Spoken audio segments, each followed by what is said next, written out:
Welcome to Personality. I'm your host, Lauri Rollings from Lauri Rollings and Associates. And my guest today is Julie Bonasso, and we're going to be talking about how she revolutionizes the way that women work. Julie is a graduate of Temple Law School, and she is currently a consultant and coach specializing in professional well-being and executive health coaching. She's an experienced corporate lawyer and a master certified coach, and she helps clients integrate self with career to accelerate growth. The cornerstone of her coaching is leveraging well-being as a pathway to success. And she is the founder and CEO of Julie Bonasso Coaching. Julie, welcome. Thank you for being here. Thanks, Lauri. I'm so excited to be here.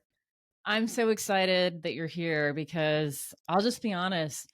I just fangirled you because I read an article that you read or that you wrote in the Wisconsin Lawyer magazine. And I was like, oh my God, this person gets me. I have to have her on the podcast. So can you start by telling us a little bit about your background and your experiences practicing law?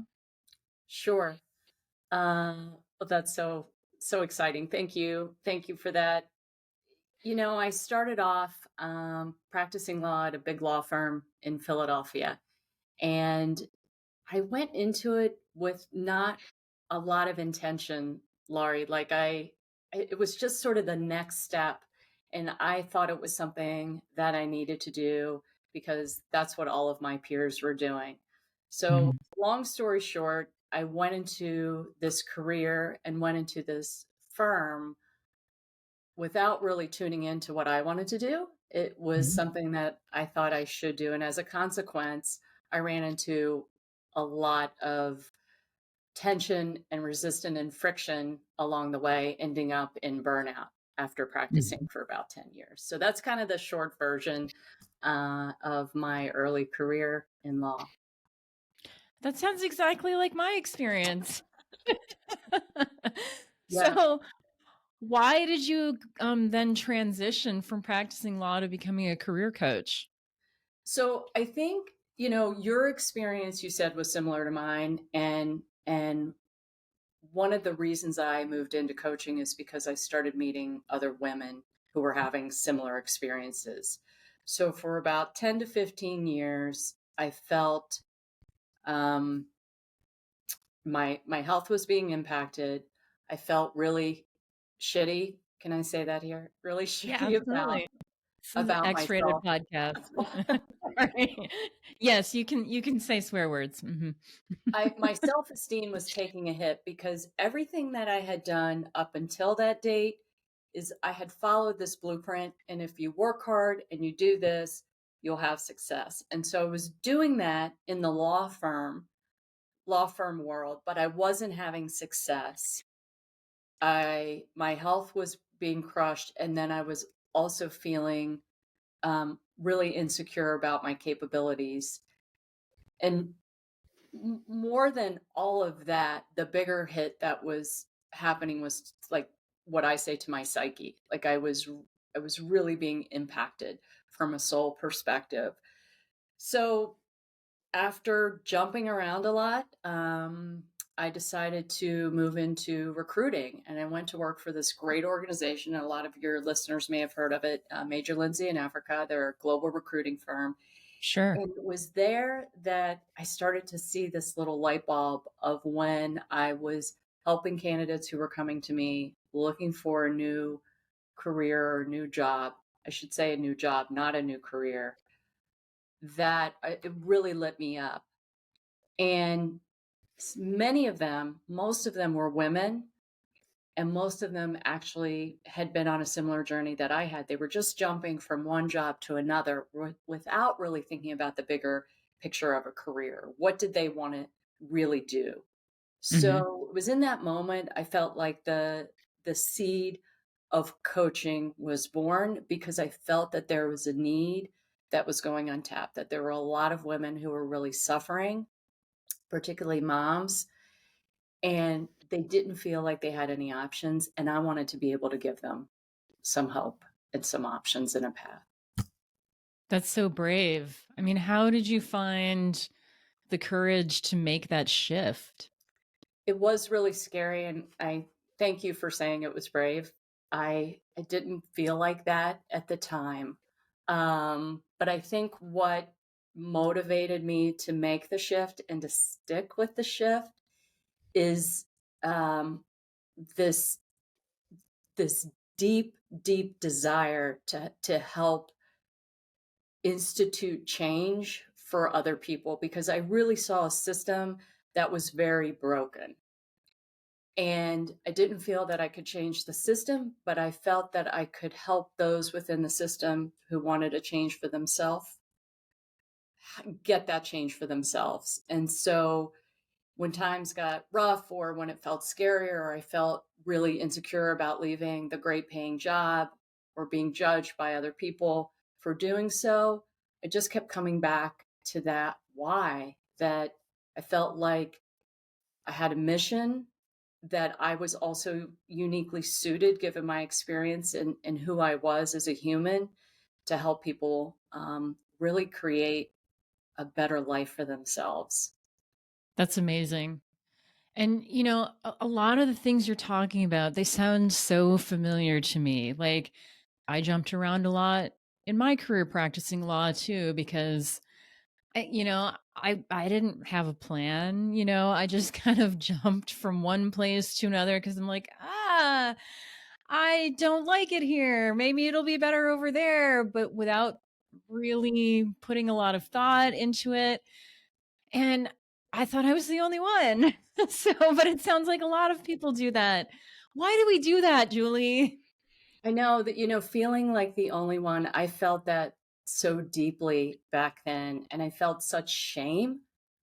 I Hmm. thought, Me too. I couldn't cut it. Right. And it's like, Hmm. what's wrong with me? I really was self critical, calling myself a loser and just kind of like Hmm.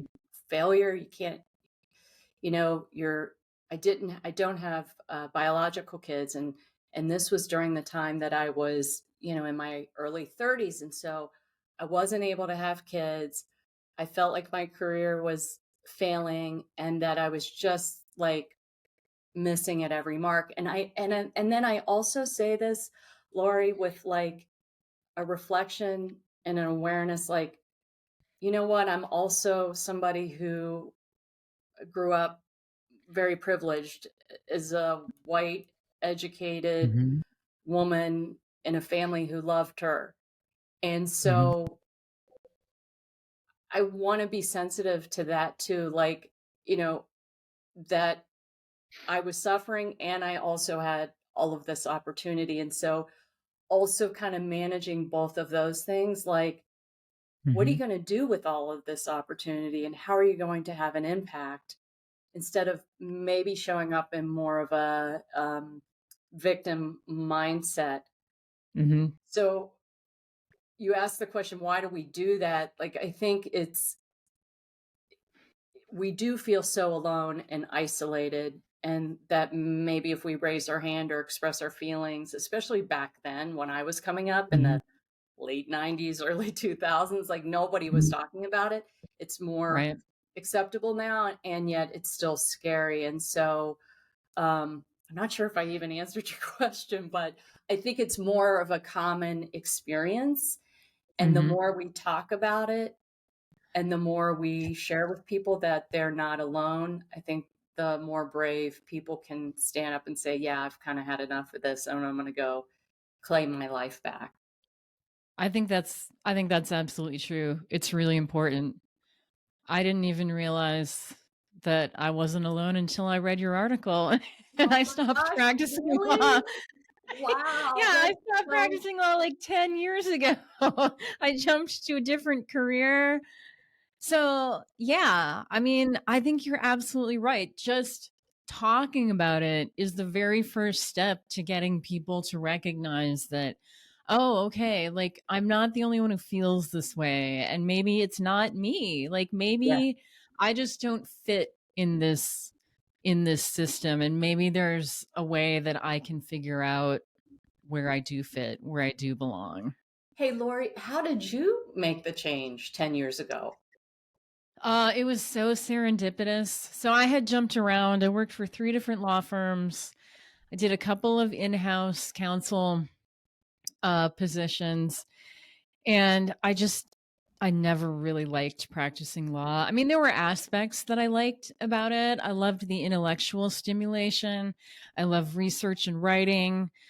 Um, but I was a litigator, Mhm. and I told my doctor when I was hospitalized for pneumonia during a particularly stressful case Mm. that if I had intentionally set out to choose a career that was more wrong for me, that I couldn't have done so, because I don't have the killer instinct, I guess, to be a litigator, like I expected to just like we're going to follow the rules of civil procedure and you're going to answer my discovery requests and I'll answer yours and then the case will be decided on the merits. And that it Yeah, turns out that's not how it works. right, So I was right. very naive, like I'm the only lawyer in my family. I had no like background.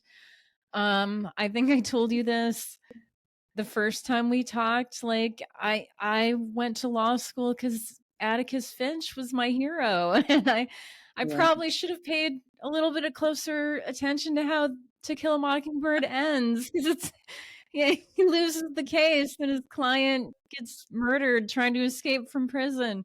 So anyway, that's a long way of saying serendipitously at one of my in-house counsel roles, I was working with an engineer whose brother in law was the executive director of a contractors association.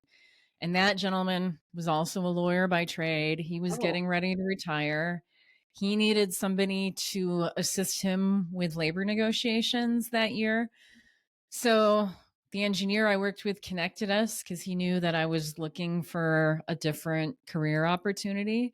So I went to work as the associate director for a contractors association and absolutely loved it.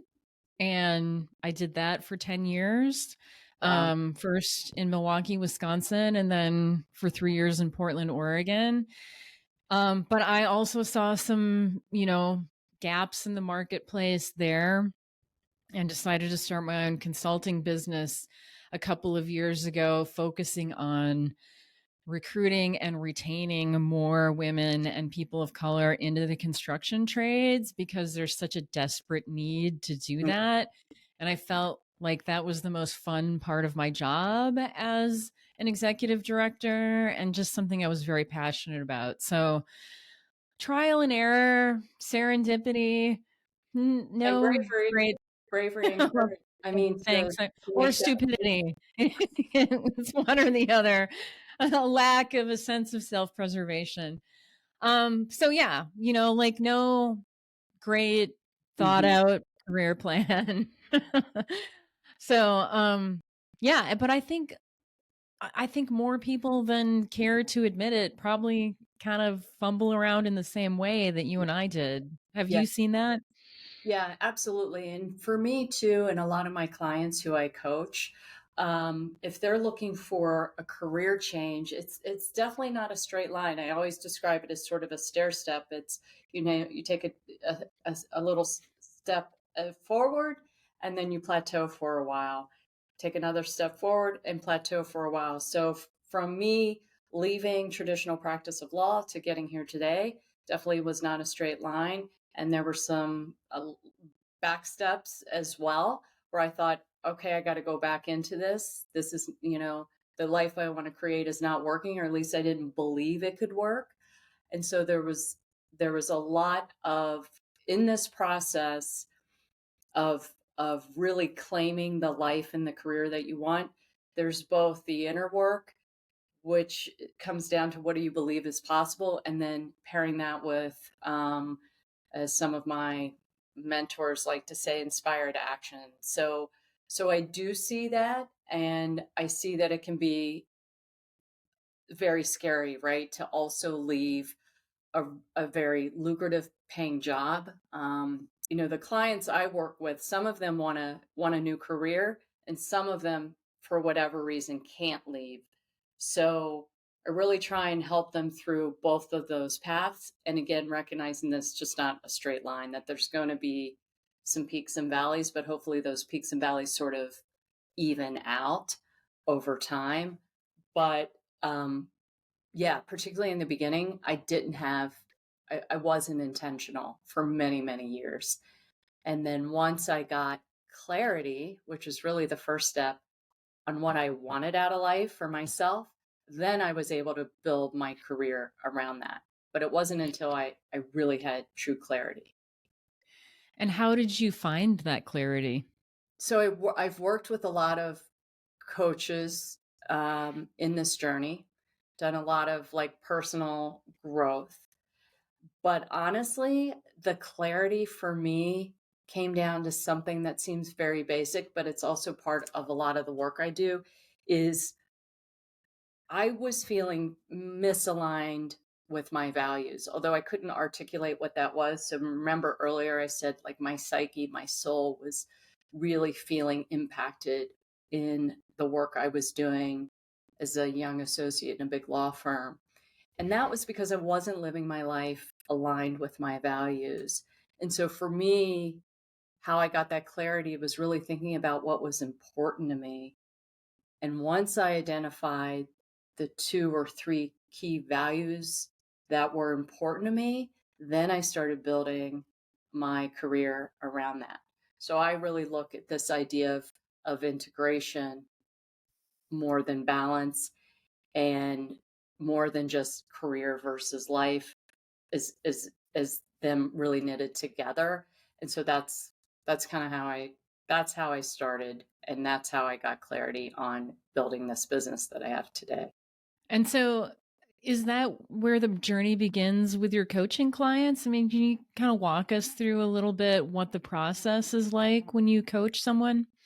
Yeah, I think the first step really is clarity, and there are several different ways to get there. But until we have clarity, it's really hard to build any action steps or set any goals to get to where you're going if you really are just like we were, and like many of my clients are, many lawyers I speak to, just kind of doing the next thing or being passive.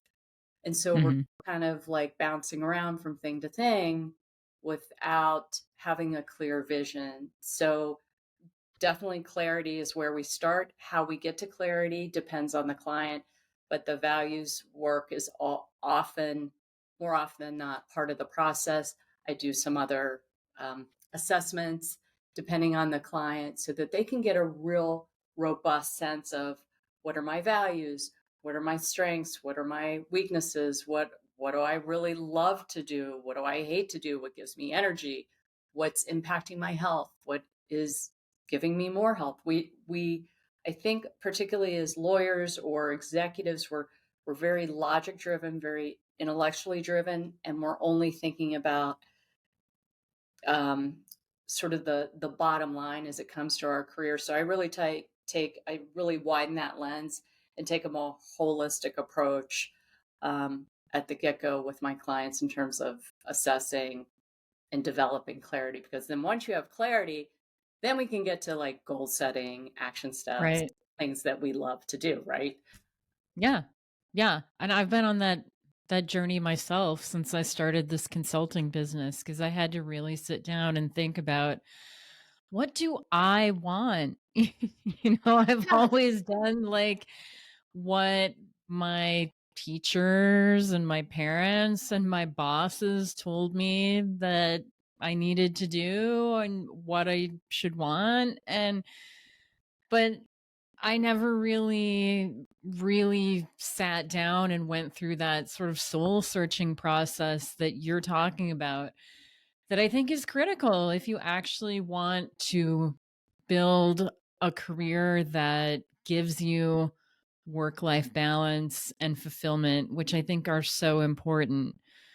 And you mentioned that a lot of your clients are women in leadership roles. Hmm. And I really want to pick up on that because in the article that you wrote for the Wisconsin Lawyer magazine recently, You talked about a study by leanin.org and McKinsey and Company, which is called Women in the Workforce, that showed that women leaders who are already underrepresented in the corporate settings are switching jobs even more frequently than in the past, at the highest rate in years. And I'm wondering if you can tell us a little bit about why that is, and what's contributing to that, and maybe how we can solve that. I want to come back to something that's part of this, and it was what you said about you hadn't really asked yourself before, what do I really want? And I think that's a lot of women,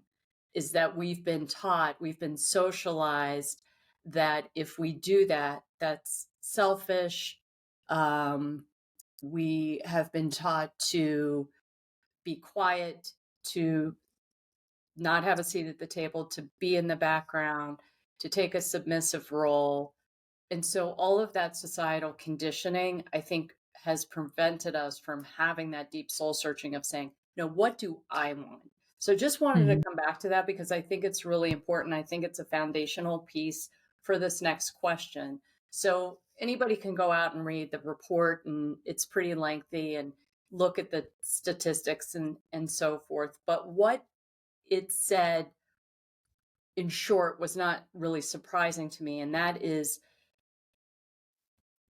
a lot of the systems in which women have been working in, the traditional corporate systems, have not been built for women, have not been built for a more diverse workplace of opinions, of ethnicity, of gender, of religion.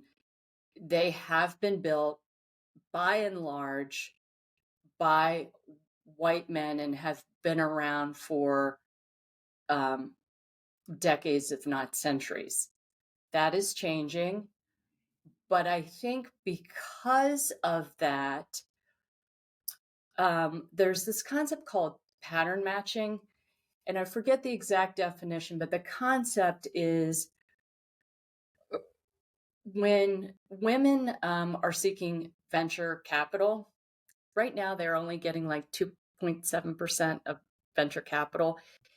Part of what they are faced with is when they're going to the investors don't recognize these women of color, let's say, because they are white men. So they are pattern matching and giving money to other white men.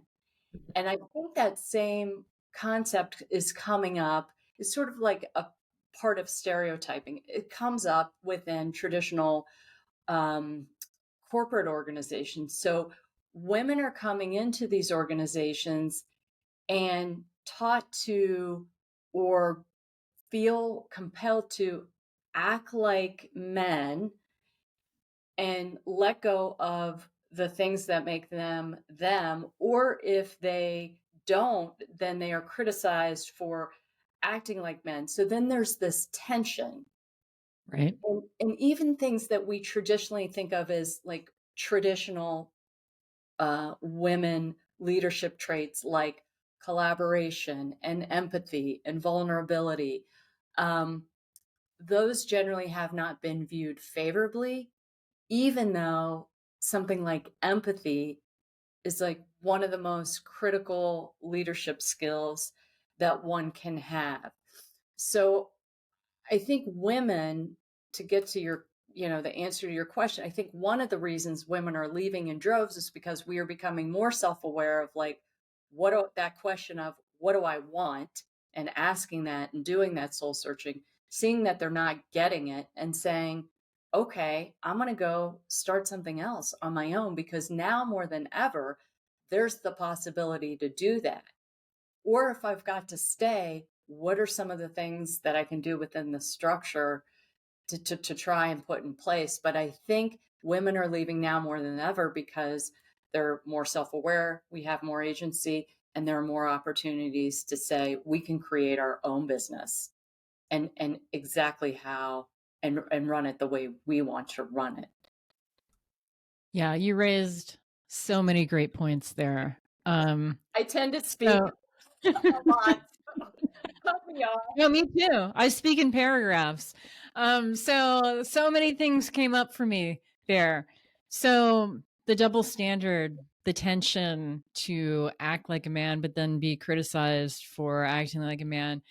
There's a Supreme Court case exactly on that topic. It's the Price Waterhouse case where the partner, the woman who, I forget the name of the plaintiff. I'll put it in the show notes. But anyway, she outpaced pretty much everyone, had better business results than anyone, but she kept not making partner.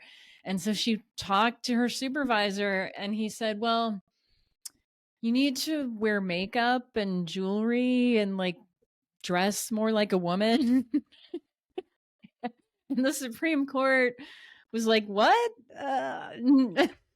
That's that's sex discrimination. Like gender stereotyping that's against the law. Are you serious? I mean, they wrote it in a more erudite way than I just expressed it. But that was essentially their point. And that was in the late 80s, but it's still happening. Yes. And it's and you know, and that pressure, the double standard. There's a great book called Machiavelli for Women, which is by an NPR reporter whose name I also can't remember. I'm terrible with names. I'll put that in the show notes too. But she refers to that phenomenon as the hot box, where you're damned if you do, you're damned if you don't, right? Yes. If you are assertive, you get labeled aggressive or worse, a bitch. But if you are passive, then you get labeled as weak. Whereas men who are assertive, that's seen as a good thing. But conversely, men who are more passive are also praised in a positive way. They're seen as more thoughtful and careful. And so, yeah, I've experienced that. And feeling the pressure to act and look like a man. I mean, look at the way I'm dressed, right? Like this is how I dressed every day that I was practicing law. Yeah. And I was the executive director of contractors associations. I wore suits every day so people would take me more seriously. But at some point, I just started wearing pretty dresses all the time. And a lot of the female construction workers would come up to me and say, I love that you wear dresses. So I don't know. There's just a whole morass of like confusing messages that you get about how you're supposed to dress and how you're supposed to act. And it drives people crazy. It burns them out. And I remember very clearly telling a friend of mine early in my career practicing law, it's exhausting pretending to be someone else all day. Exactly. That's exactly right. Because whether you're, it doesn't really matter what the leadership style is, what the dress is, etc. If you are trying to conform to any ideal version that's not yourself, that's impacting your leadership, that's impacting your productivity, that's impacting your health. Mm-hmm. And that, I think, is a big part of why there's a lot of unhappy lawyers and a lot of unhappy women at the executive level saying, you know what, I don't really have to do this anymore. There's another way. I really Yeah. believe there's another way. Mm-hmm. Yeah, and I also just want to point out that this phenomenon, it affects men too. Yes. Like Yep. we're all expected to conform to gender stereotypes. Yes. It affects non-binary people. It affects people of all races because we all have these unconscious biases that we're just programmed to believe that people who look a certain way are supposed to act a certain way.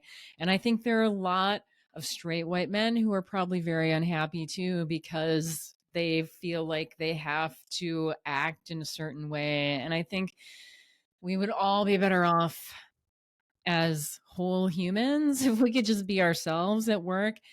And I think productivity would probably go up too because people would just be able to focus on getting the work done and less on thinking through like 40 times, okay, what is someone in my position expected to say or do in this situation, rather than what do I authentically want to say here? There's a great book I want to recommend for your listeners called, and maybe you've read it, called Whistling Vivaldi by Claude Steele. And it's about stereotype and stereotype threats. I won't get into it now, but it's to what you were just talking about a couple of minutes ago. I think it's a great read and really insightful. Okay. So, young professionals too. I think this is an issue for young professionals too. And in fact, you mentioned in your article a report by the Project Management Institute showing that more than half of young professionals are likely to leave their jobs due to dissatisfaction with fulfillment and Yeah. professional development and feeling like they're providing value. What's that all about? Well, in some ways, and I'm gonna classify young professionals as Gen Z. I think the Gen Z generation has a lot of things right. I grew up as a Gen Xer where we worked ourselves, you know, to the bone. We listened to everything our supervisors said, and we did it at the sacrifice of a lot of things in our lives. A lot of the folks in Gen Z are saying, no, I'm not going to do that. I'm going to set boundaries. My mental health is of utmost importance. We know that this generation and those younger are really suffering from greater mental health issues than ever before, and they also really prioritize this integration of work and life, and are showing up very differently. So I think that's part of what you're seeing is that they're just like, we're not going to tolerate this. And then that creates some tension also then with the millennials and the Gen Xers who are supervising these folks, because sometimes maybe they're not showing up, or they're quote ghosting their employer, or they're not working in a way that the employer feels is most productive or valuable. But I actually think that they are onto something. And I'm sure there's, of course, room for improvement with how they're showing up at work and so forth. But I think from like my perspective of this idea of revolutionizing the way we work, I think Gen Z is like, look, screw that. We're going to do this differently. And employer, you don't get to tell me how I live my life. I get to tell me how I'm going to live my life. So I think also, they are because that generational divide, they're lacking that integration of professional development and training, and like, hey, how do you want to work? How can you work with us? Because what worked for you is not going to work with us. So can you help us? Let's be innovative to figure out how this is going to work out, right? If you think about Right. Yeah, I know. I see that tension too, because again, I agree with you. I think they have a lot of valid points because they're talking about things that made me miserable in the early part of my career, exactly. that pushed me to the point of burnout. Um, but we're in an era where we've got multi-generational Yes, workforces. sometimes five. Yeah, sometimes five, right? Because you've got the traditionals, you have the baby boomers, you have us, the Gen X, you've got the millennials, and then the Gen Zs. And it's a struggle to figure out how do we integrate those teams, because the expectations of a traditionalist and a baby boomer are so vastly different Yes. from a Gen Z person. We have to find a way to get them communicating and working together, because that's the reality. I mean, Mhm. the demographics uh, are such that that's going to continue for quite a while. And in fact, the Bureau of Labor Statistics is predicting that the share of workers over 65 in the workforce is actually going to grow over the next 10 to 15 years. Yeah. So it's not an issue that's Yeah. going away anytime soon because people are living longer, they're being healthier longer. In Yeah. a lot of cases, they have to Have to work work more. longer Yeah. because they don't have sufficient retirement savings. So, do you have any thoughts on how to get people sort of working together on those multi-generational teams? I haven't given this a ton of thought, but as you were talking about it, a couple of things came up. One, you said communication, which made me think like it comes down to just sort of the the a very foundational, human to human interaction. I really believe in this, whether it's intergenerational or just peer to peer at work. But I think if the traditionalists can get to know the Gen Zers and vice versa from a human to human connection Mhm. that's maybe facilitated by the workplace first, to see that we're we're all part of this greater experiment and dealing with the human condition, and we can learn from each other. I think about, Lauri, like implementing potentially like the same paradigm that I'm seeing more and more about intergenerational housing. Mhm. For example, I read an article, it's been a couple of years in the New York Times, where retirees were moving into on university campuses, and there was shared housing between college students and, let's say, those in their 60s, because they have much to learn from each other. And I think the same thing can apply to the workplace. And I haven't thought through like how would that work, like what things could be set up to create those connections. But I think that's what it comes down to, is really getting to know each other a little more on the human to human level, to really get an idea of that person's lived experience on both sides, and Mhm. then from there be able to figure out how to work together.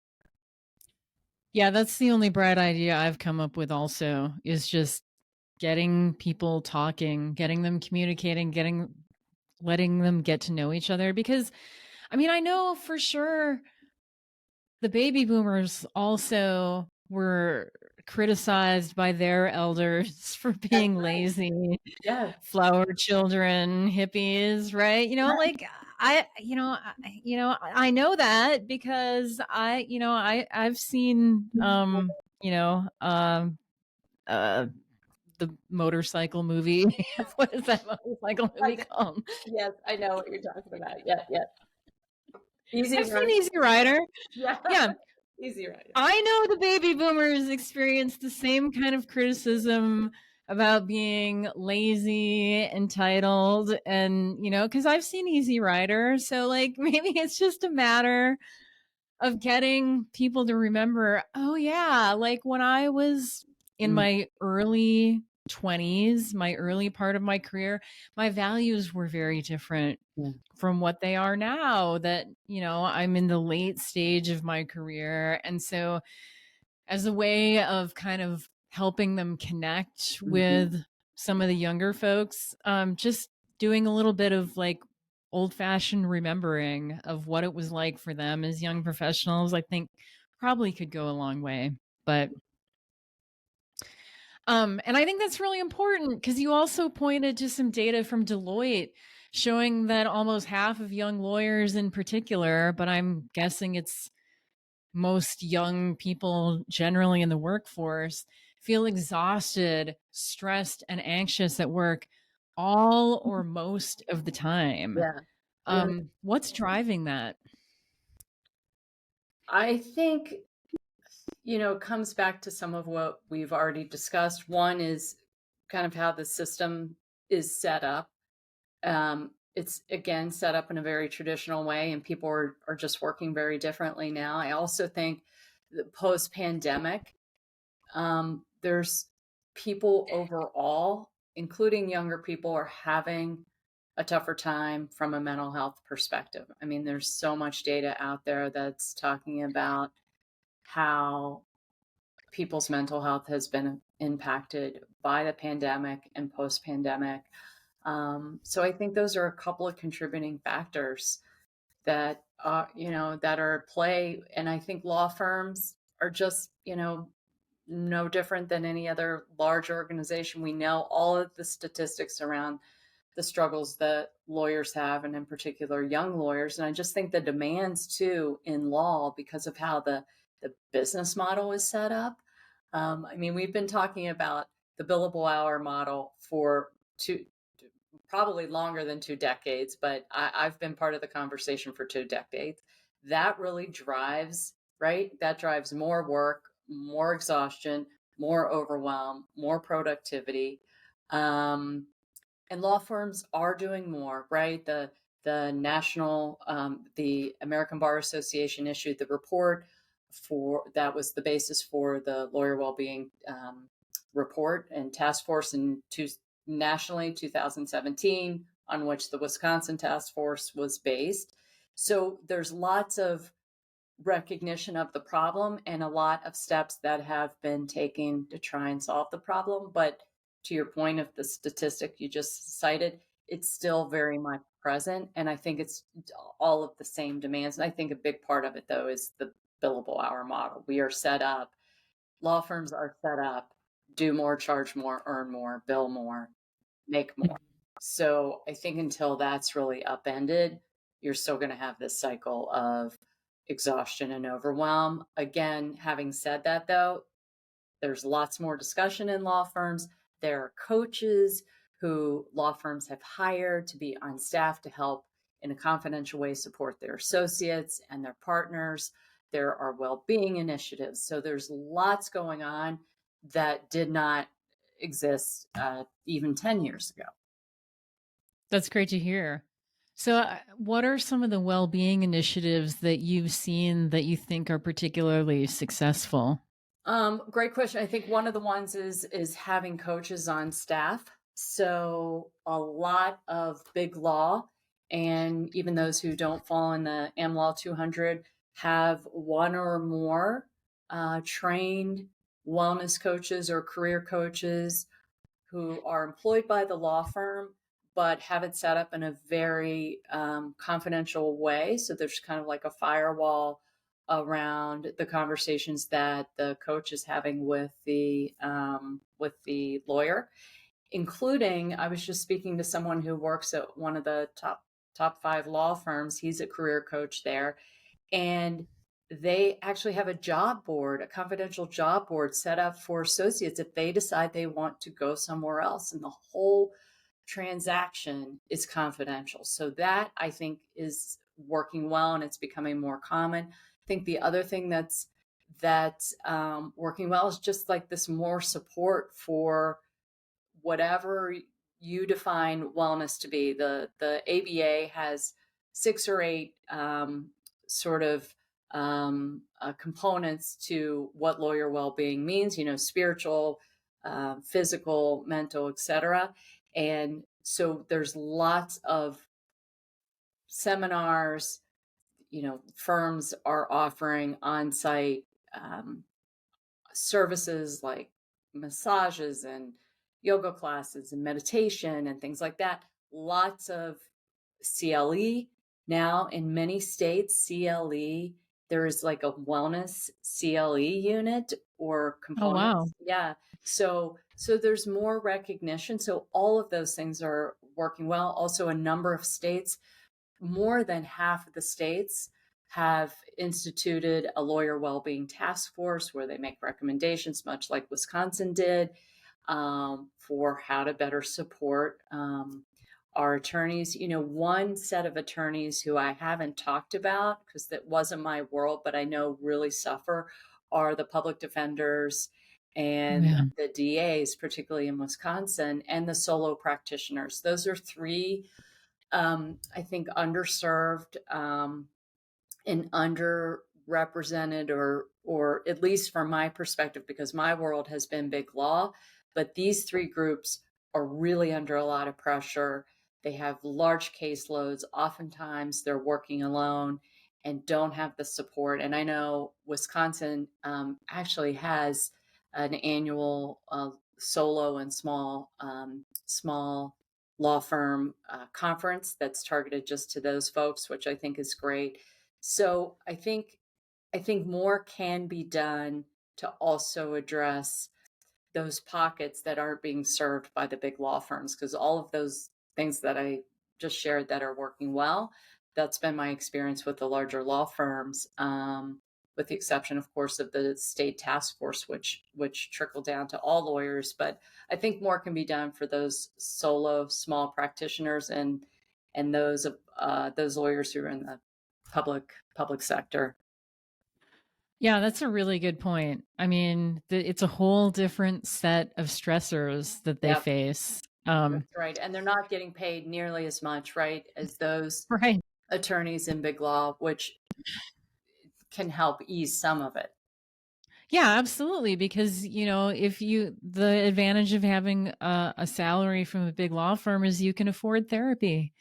And, Yeah, that not everyone has that luxury. that's You have right. health insurance, That's right. and not everyone has that luxury. So, yeah, Mhm. I mean, and I think a lot of what we talked about is that it's really important for people to be able to find fulfillment and meaning in their work. So, I mean, how do you help people go about doing that? Yeah, I think that's for me what it really comes down to. Not everybody is driven by a purpose first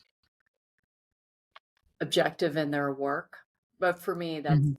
that's part of my value, because I find that when I am working from a purpose driven perspective, I'm just happier and healthier and more fulfilled.